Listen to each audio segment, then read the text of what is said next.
Now at 9, a Pitt State professor breaks down a proposed amendment in Kansas that could shift the balance of power between the legislature and governor. Plus, the Missouri State Auditor approves a request that may involve auditing the city of Joplin.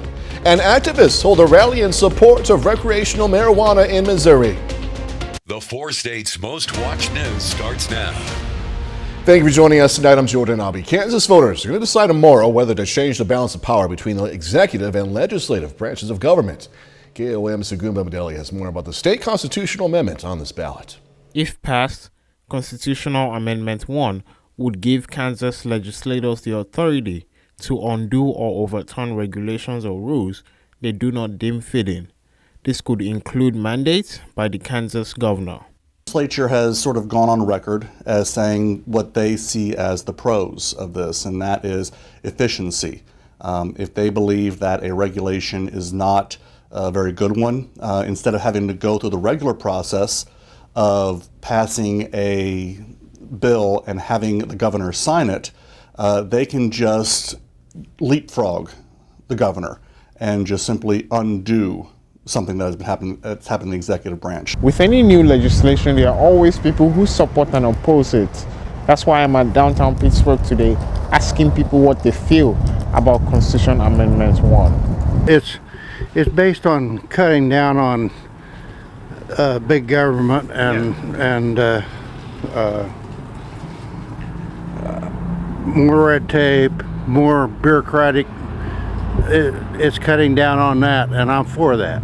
But I feel like if they're just trying to balance the power, depending on which one's in office of which office, it doesn't matter. Somewhere along the way you have to bring logic into it, and if you're just doing it out of spite just because it's one party against another, then that's not the way it should be. A state representative says the amendment gives legislature an enormous amount of power. It gives the legislature a great deal more power in Kansas over the governor. And it doesn't matter whether it's Derek Schmidt, who's the governor after the election, or Laura Kelly. This constitutional amendment would dramatically increase the power of the legislature, revoke rules and regulations based upon a simple vote of 50% plus one of the legislature. In Pittsburgh, Shagum Bamdele, KOAM News. Polls open tomorrow at 7 a.m. in Kansas, Missouri, and Oklahoma.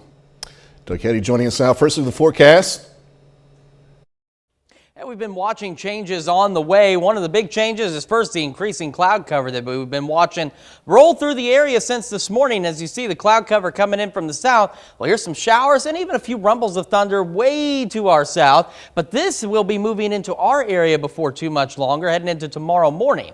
As we head into the morning, so we're going to be mostly cloudy throughout most of the day, or most of tonight. 58 at 7, 54 at midnight, 54 at 6 a.m. So a low of 54 degrees. But we're watching some shower chances building in on Tuesday. We got mild temperatures for the time being. We're looking at thunderstorm chances by Thursday, and following that, a pretty big weekend cool down. We're going to break all of that down here in just a few minutes. My mistake. Okay, take me on camera real quick. My mistake. That was not Doug Heddy. That was Chris Warner. My mistake leads into another thing that just shows how Chris Warner is ready to plug into anything, ready to help out. We thank Chris Warner. Had to say that. All right, Missouri State Auditor's Office has approved a Joplin Group's request that may involve a city audit. Members of Joplin Citizens for a Transparent and Honest Government say they sent the auditor's office previous city budget with members' highlighted concerns. Group members say a state auditor's office worker recently contacted them, said there were enough concerns to move to the next step of the possible audit process. One group member claims they've already seen mistakes within the city budgets. Two big errors we found was a $22.6 million error, and that was in the past year's financial report, and a $22.8 million error in a previous year. The city, I addressed it at a previous council, and they said yes, we did make the $22.6 million error, and so we just kind of been going with that and expanded out to other issues that we found. We found hundreds of errors that need to be addressed. Now, in terms of a next step, the group now has to collect at least 1,970 petition signatures from Joplin residents. We contacted the city of Joplin, by the way, for comments on this possible upcoming state audit. The city hasn't even gotten back to us as of that. City of Girard, Kansas had a town hall meeting discussing the future of the fire department. KOAM's Jalen Banks has more on what was talked about. The City of Girard held an open forum about the future of the fire department. Currently, the city has two departments: Girard City Fire Department, which is paid workers, and District 4 Fire Department, which is ran by the county and is volunteer-based.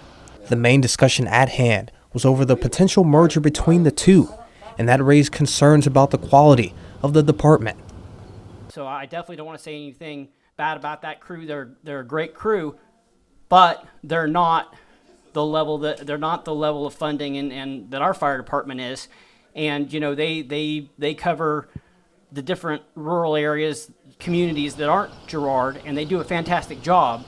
But I want a higher level, more funding, more support for the protection of my kids. And Girard's mayor, Mickey Pyle, thinks it could be a toss-up. The way it's talking right now, it's hard to say what it would be, because it could be possibly all volunteer, or it could be some paid personnel. We haven't discussed this in depth on how to handle that. Harley also says that those sacrificing for others should be compensated. volunteer. You go die to save somebody with no pay. Go right ahead. God love the volunteers. I sure am glad that there are people who are willing to do it. Nothing against them, not saying anything derogatory. They're great people. But I just feel like if somebody's going to risk their life to save my kid, they should be getting some pay for it. In Girard, Kansas, Jalen Banks, KOAM News. City workers and officials with the City of Girard say they began looking at a potential merger because the number of volunteer firefighters have been decreasing both locally and nationally. Some activists were out in Brangeline and Joplin tonight to rally for their views on Missouri's proposed Amendment 3. And there were some supporters, also some opponents. Amendment 3 would legalize the recreational use of marijuana in the Show Me State. Just really want this to pass because we would like to extend the benefits of this plant to more adults. We would like to extend some of the protections that were in the medical law, which this particular amendment also does.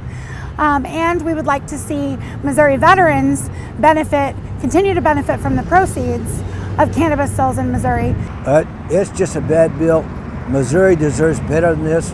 We need to get out and vote. There's a lot of people sitting on the couch tonight and say, well, you know, there's going to be people out there voting the way I want to, so I don't have to vote. Well, that's not right. You don't know how many elections have been won by one vote. You can find more information about this issue and a lot more, the ballot measures in tomorrow's election, on our website, KOAMNewsNow.com. Again, the midterm elections just a day away. Candidates and their surrogates fighting for every last vote. Fox's Lauren Blanchard breaks it all down and dives into what's at stake from D.C. When we vote, we win! When we vote, we win! Already more than 42 million ballots have been cast. Tuesday will decide whether or not Washington, D.C. will continue to be led by Democrats or if they'll have to split power with Republicans. As a Democrat, of course, I've been concerned. Historically, we know the president's party takes a shellacking in the midterms. NBC News' final poll of the cycle shows a nearly even split on which party voters want to control Congress.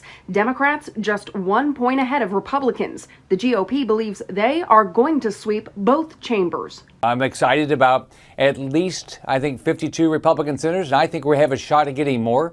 So everybody needs to get out and vote. Poll after poll has shown Americans are taking their economic concerns with them to the ballot box. I think inflation and the things that are going poorly in the country right now are what is on people's minds. Like in Georgia, Democrats locked in tight races say this election is about more than inflation. It's also about protecting reproductive rights. Women and their right to choose is on the ballot. We got to show up tomorrow. Half of life is showing up. Are you ready to make sure your friends show up? President Biden holding his final rally in Maryland while former President Trump is speaking in Ohio. In Washington, Lauren Blanchard, Fox News. Growing concerns over North Korea's latest missile tests after the regime confirms testing focused on how to best target the U.S. and South Korea. Fox News correspondent Alex Hogan has this story. North Korea claims its multiple missile tests last week were all practice runs for the day it will attack the U.S. and South Korea. In a message via state media Monday, the North alleged simulations included mock attacks on air bases, enemy aircraft, and even a major South Korean city. The testing all in response to joint U.S. and South Korean air drills that ended over the weekend. The more persistently the enemy's provocative military moves continue, the more thoroughly and mercilessly the KPA will counter them. U.S. and South Korean officials say that their drills were routine and defensive in nature. Both countries strongly condemned the testing, which triggered evacuation alerts in some South Korean and Japanese areas. U.S. officials also revealing almost all the North's missiles were likely short range, many of them nuclear capable, which could potentially place U.S. military bases in South Korea at risk. The rising tensions has renewed calls from the international community to pressure North Korea toward denuclearization. There should be a firm and decisive action. Otherwise, whole international community, United Nations system will lose its credibility. It's a matter of global security. U.S. and South Korean military officials also revealing that the North made technical preparations to test a nuclear device, but has not done so yet. It's unclear when or if that would happen. In London, Alex Hogan, Fox News. KOAM News at 9 on Fox 14 takes this time now to honor another four-state hero. Jacob Fontes served in the U.S. Army back in 2004, the Cherry Vale, Kansas native stationed in Iraq. We are proud to thank and salute Staff Sergeant Jacob Fontes. He's tonight's four-state hero. Chris is next. I'm sure of it, with the next look at the forecast. And later in sports, gonna hear from those Pitt State Gorillas after they clinched the MIAA league title on Saturday.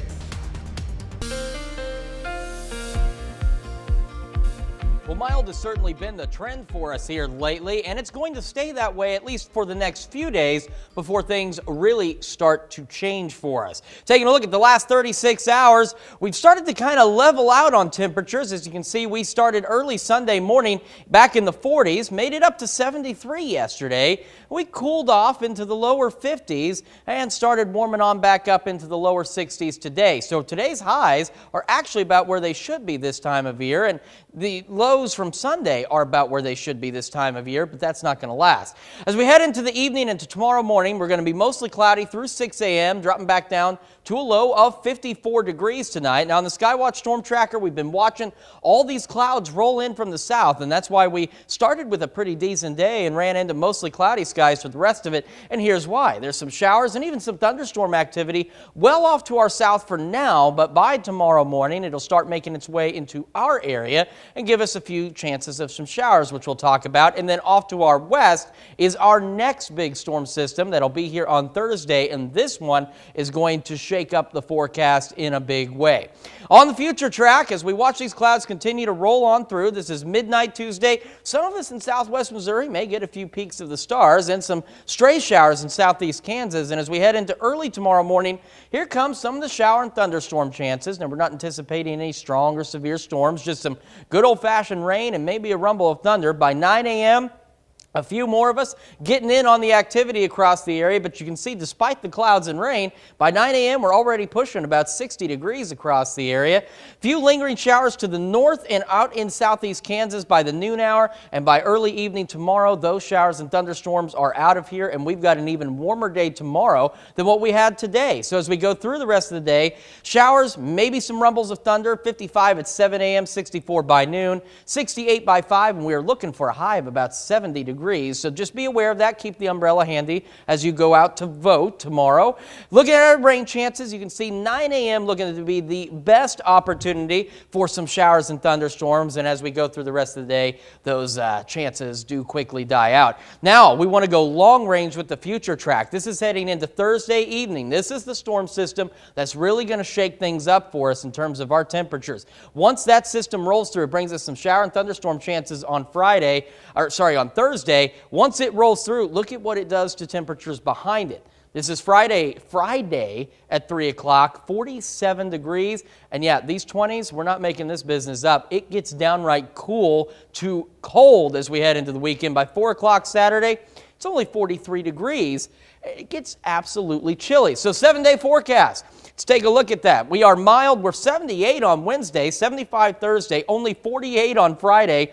We get back into the 40s heading into the weekend and the start of next week. Lows drop back down into the lower to mid 20s. And by Monday, yeah, you guessed it, we got a few more shower chances heading our way, and we'll still be a bit on the chilly side. Cold is right for those few nights, man. All right, Chris Warner, thanks again. Coming up, changes to the changes. Elon Musk's impact on Twitter results in new controversies concerning the social media platform. I'm David Lee Miller in New York. The details coming up. Twitter isn't the only social media platform announcing layoffs. According to the Wall Street Journal, Facebook parent company Meta is preparing to notify employees of large-scale staff reductions. The job cuts are expected to affect many thousands of employees, and the announcement could come as soon as Wednesday.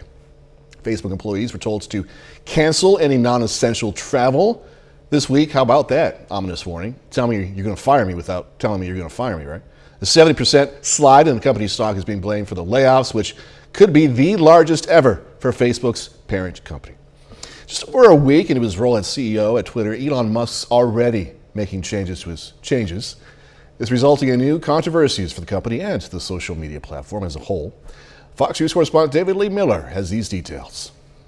The fallout continues over Elon Musk's Twitter takeover. Bloomberg reporting some of the workers fired in the mass layoff last week are now being asked to come back. It seems difficult to me to understand how you would be able to correctly evaluate so many people's positions and performances in such a small period of time. Musk is also cracking down on so-called impersonator accounts after celebrities and other verified users changed their Twitter names to Elon Musk to mock the new policy, allowing anyone to pay $8 a month for a blue check mark that Twitter says indicates the user ID is verified. Twitter has since said the fee plan has been temporarily suspended until after Tuesday in order not to interfere with the election. The name changes, meanwhile, prompting Musk to ban impersonation on Twitter without adding a parody label or risk a permanent ban from the social media platform. Over the weekend, comedian Kathy Griffin's account was among the first casualties of the new policy. However, when Musk bought the company months ago, he said no one should be given a lifetime ban and planned to reverse the removal of former President Donald Trump.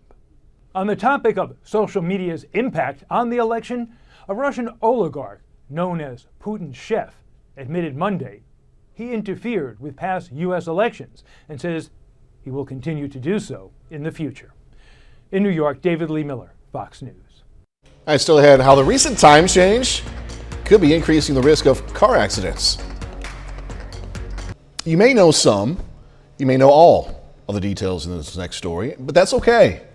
It's an important reminder, okay? Daylight savings time ended Sunday with us gaining an extra hour. Earlier sunsets means people will be commuting home from work in the dark. And some experts say that early nightfall could raise the risk of car crashes.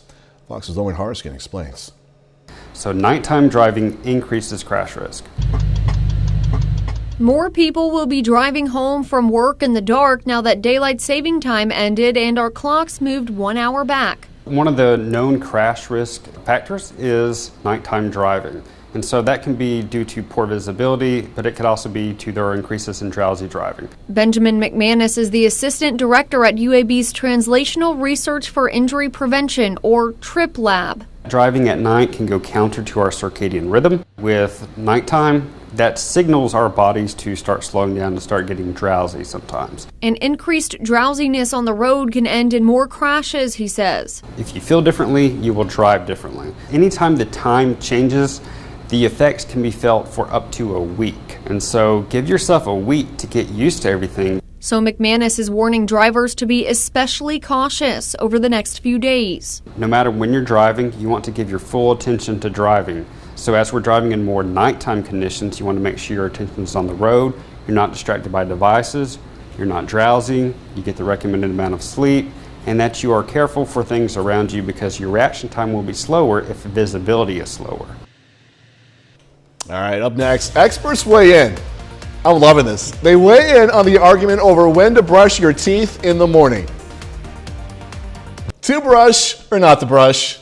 Scientists debate whether it's better to brush those pearly whites before or after breakfast. Now, some recommend brushing right after you wake up before breakfast to clean your mouth when bacteria levels are at their peak. But brushing after breakfast means you reduce the amount of food lingering in your mouth throughout the day. Although, brushing immediately after eating may weaken your tooth enamel, especially if you have had something acidic like orange juice, right? Still, the jury is out on the prime time to brush up in the morning, and dentists really say it's up to personal preference. Is your head spinning around yet? I tell you, I'm just having a hard time remembering who my weather guys are tonight. I haven't got time for this. By the way, I do brush my teeth in the morning. We'll leave it at that. 30 more minutes, news, weather, and sports coming away. How the Salvation Army is helping some Crawford County families this Christmas. Do the midterm elections have you feeling stressed? I'm Bradley Blackburn with what experts say you can do to manage it. Crawford County, Kansas families can get some much needed help with purchasing Christmas gifts for children this holiday season. Salvation Army in Pittsburgh is currently taking Christmas sign-ups for the whole county. KOAM's Yana Atala spoke to the Pittsburgh Salvation Army about the sign-ups. Shopping for the holidays can be overwhelming, especially for families on a tight budget. And that's when the Pittsburgh Salvation Army steps in. Sign-ups for Christmas baskets are underway now. Bring in proof of residence in Crawford County, your income, and identification for every family member. Major Patricia Johnson wants to remind families they need to act quickly and do not wait until December because the sign-ups end soon. She says gathering toys for over 350 families in the county takes time. Families are also asked to bring in a wish list for each child. Johnson says the group will try really hard to fill that list. Bicycles, I think we're having those again this year. And we have a grant that was given to us to provide bicycle helmets. So every person who receives a bicycle will also have a helmet that goes with it. Once a family has signed up, they will get a slip telling them when they can come in and pick up their Christmas basket. They come in outside the building here, they pull up and it's delivered out to their car and then they drive off. The Salvation Army partners with local Ron's Supermarket to provide an additional gift card for the grocery store. Some people save that and buy their things that they need for the Christmas dinner. And other people, I noticed, bought something special that means something special to their families. With the rising cost of food, it's difficult for them to be able to buy these things that they like to have for their Christmas celebration. A celebration that comes a little easier with the help of the Salvation Army. Janna Hautala, KOAM News. The Salvation Army will take applications from 10 a.m. to 2 p.m. through this coming Friday. And baskets are going to be distributed starting in the middle of December. Joplin's Salvation Army, by the way, signups are already closed and they're going to be distributing their gifts on December 21st. Some local emergency services in Missouri might get some financial help. Missouri's Department of Public Safety announced today it's making up to $20,000 in grant funding available for local law enforcement, fire service, and EMS agencies. A total of $10 million go to each public safety discipline. Departments will have to apply by December 5th. Sears has emerged from bankruptcy. The department store chain has shrunk from almost 700 stores to less than 24. Is starting a liquidation process for its remaining assets. Sears sold its stores back in February of 2019 to an affiliate of former Sears chair Eddie Lampert. The store included more than 400 retail locations. About 20 of those stores are expected to survive. For people who have suffered a heart attack, follow-up care may be key to a longer life. Researchers in Utah found patients who kept track of their bad cholesterol levels and took cholesterol-lowering drugs after a cardiac event only had a 6% chance of having a second heart attack during the next 3 years. That's compared to a 60% risk for patients who did not. Midterm elections here, they're going to be here, right, tomorrow, before you know it. Many Americans are already reporting significant related stress. Bradley Blackburn has more on what some experts say is referred to as election stress disorder. In this current political climate, so many are feeling anxious about Election Day. It's more divisive. We live in turbulent times. I'm nervous about the democracy in our country. Some experts refer to it as election stress disorder. Mayo Clinic psychiatrist Dr. Robert Bright says it's not an actual medical diagnosis, but experiencing higher levels of stress and anxiety during election cycles can be real for some. Difficulty getting to sleep or waking up early and not being able to let go of that.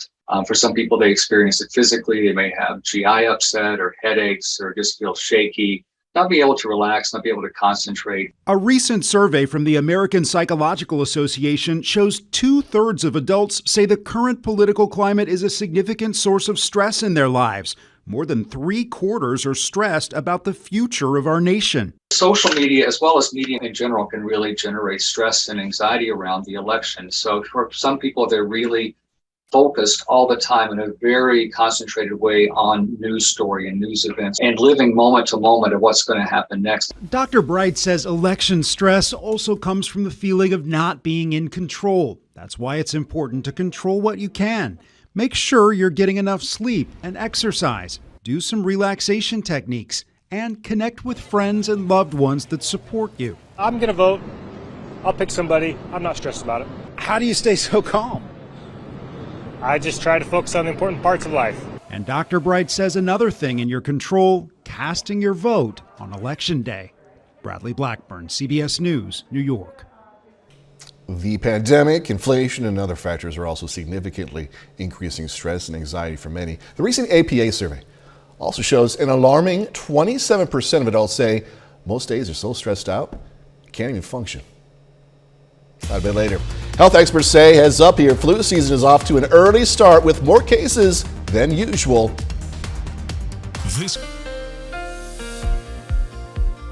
We've had a pretty mild day across the area. Temperatures about where they should be, believe it or not, for this time of year.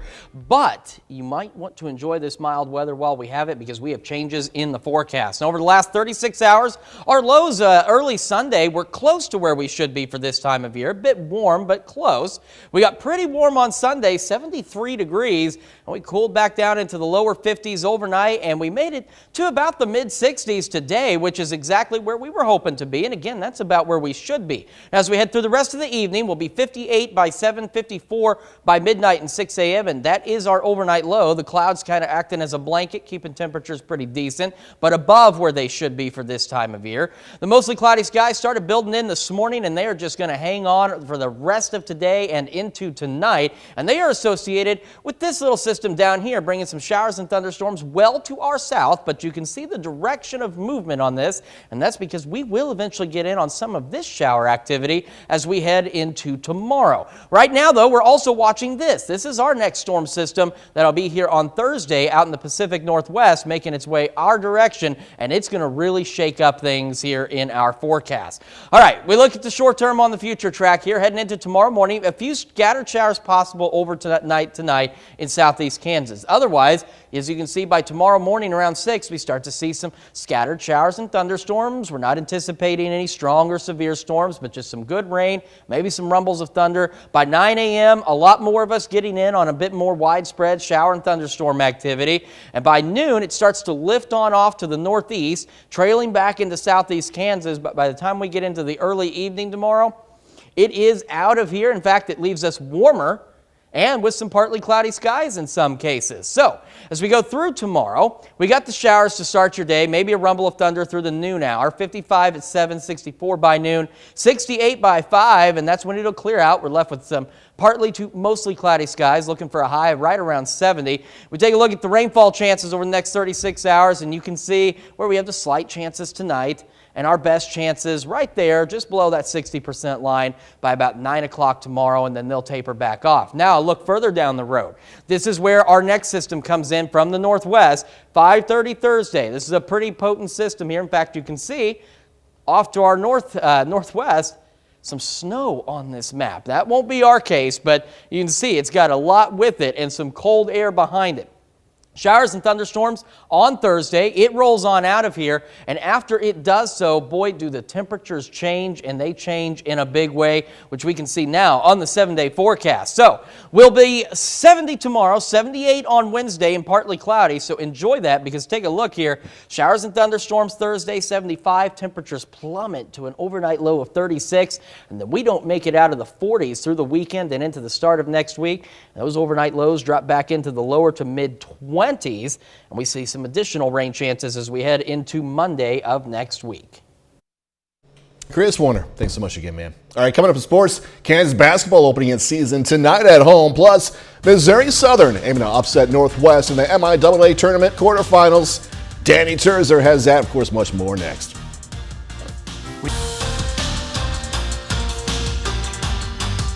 Missouri Southern volleyball finished the regular season with a 13-16 record. Now they turn their attention to the MIAA tournament. Southern has a tough first game, facing 10th-ranked Northwest in the quarterfinals on Thursday. But the Lions have proved they can beat some of the top teams in the country. They have 4 wins over ranked opponents this season. Because we've taken some wins against some ranked opponents, our seeding isn't against us, if you will. Like, we don't feel like we're an 8th seed. We feel like we can compete with anyone. They're a really tough serving team, so I think we have to be prepared to be in system on our side of the net. We're excited to go compete. We're excited to have earned our way in and to see if we can get another upset. The defending national champions hit the floor today to begin the season. Kansas hosts Omaha at Allen Fieldhouse. The Jayhawks breeze by the Mavericks 89-64. Grady Dick scores a game-high 23 points. Jalen Wilson adds a double-double, 19 points and 11 rebounds. Kansas City rallied to beat Tennessee 2017 in overtime on Sunday. The Chiefs are now 6-2. Patrick Mahomes finished with 446 passing yards on 68 attempts. But it was his run game that helped spark a comeback. Down by 8 late in the fourth, Mahomes scrambled for 20 yards on 3rd and 17. Then he ran in for a 14-yard touchdown and used his legs again to tie the game with a 2-point conversion. Here he is on the importance of finding different ways to win. It was a battle. I already texted Bobby, Struve, my trainer, said I'm not coming in tomorrow. So no, it's a battle. Going into this game against this team, it's always going to be a battle. It's going to be a fight. And I'm proud of the way our guys responded and made it happen there in that second half. These are games you're going to need if you want to try to win the Super Bowl. Obviously, we want to be that high flying, scoring every time we're out there on the field. But I think with the schedule that we've played, we've won all different type of ways against a lot of great football teams. So we show that we can do it in different ways, but we got to keep it going. We got to keep building. Pitt State returns from Washburn with a big win and the outright MIAA title. The 37-23 victory is the Gorillas' first win over the Ichabods since 2016. Each week, different guys have stepped up for Pitt State. And on Saturday, defensive lineman Zeke Wall made a few big 4th down plays on offense. I love having him out there. He's really good at that fullback position. He plays really hard. He's quick, and he's a great blocker, and he's a great pass catcher out of the backfield as well. So something we've been working for a long time. It's good to have him back healthy again, and we can utilize those things and utilize him on offense now. Pitt State is now 1 win away from an undefeated regular season. They host Fort Hays State this Saturday in their season finale. That's a look at sports. We'll be right back. Flu season may be just beginning, but doctors say they're already seeing more cases than normal. This coming as states battle over respiratory viruses. Fox's Chris DeMayo has more. Cold and flu season is off to an early start for much of the U.S. Flu can be a 5 to 7 day illness, and that's just miserable for a lot of kids. According to the CDC, nearly 20 states are reporting higher flu activity and hospitalization rates for this time of year. The agency estimates the country has seen 1.6 million cases this season. Dr. James Conway warns the country has yet to reach its peak. An average influenza season sees anywhere between 10 to 50 million cases. And we're already approaching some of those numbers, and it's not even the holidays yet. So this is really shaping up to be a very early season for influenza and for RSV. Public health officials say flu activity typically ramps up in December or January. Over the past 2 years, influenza numbers were low due to COVID mitigations, such as masks and social distancing. There isn't a lot of carryover immunity for people that would protect them as flu comes around this year. As the flu takes its toll, the respiratory illness known as RSV is fading in the southeast and southwest. Last week, Pfizer announced promising data from a phase 3 trial for an RSV vaccine. If approved, the shots could be available to the public next year. Almost all kids have had it at least once by the time they're 2 years old. You just want to keep it out of that first 6 months because they're the really vulnerable ones. The CDC says Americans 6 months and older are eligible to get a flu shot. Chris DeMeo, Fox News. Coming up, going to look at some of the new home entertainment options coming your way this week.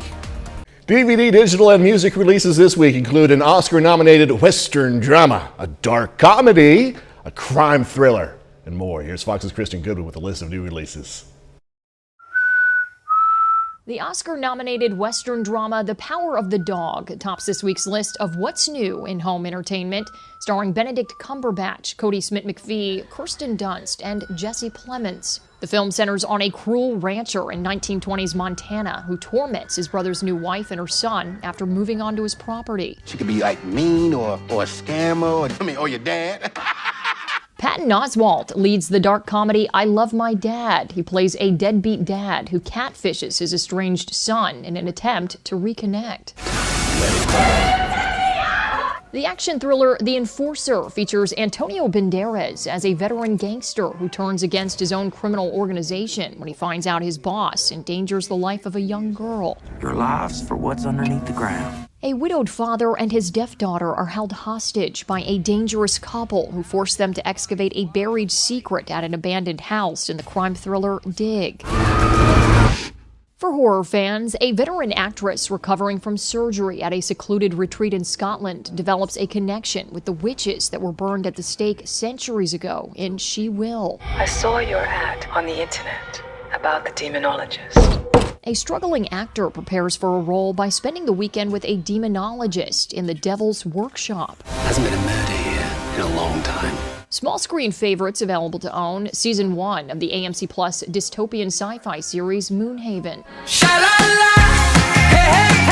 And for music fans, multi-platinum band Fits and the Tantrums released their new album Let Yourself Free. In Hollywood, Kristen Goodwin, Fox News. That's our time for tonight. Thanks so much for joining us. Going to leave you tonight with take a look at this video of the Louisiana Tech mascot driving in a toy convertible at halftime of their game this weekend, driving like he owns the place. Probably does. Be safe. Do this all again tomorrow. See you then.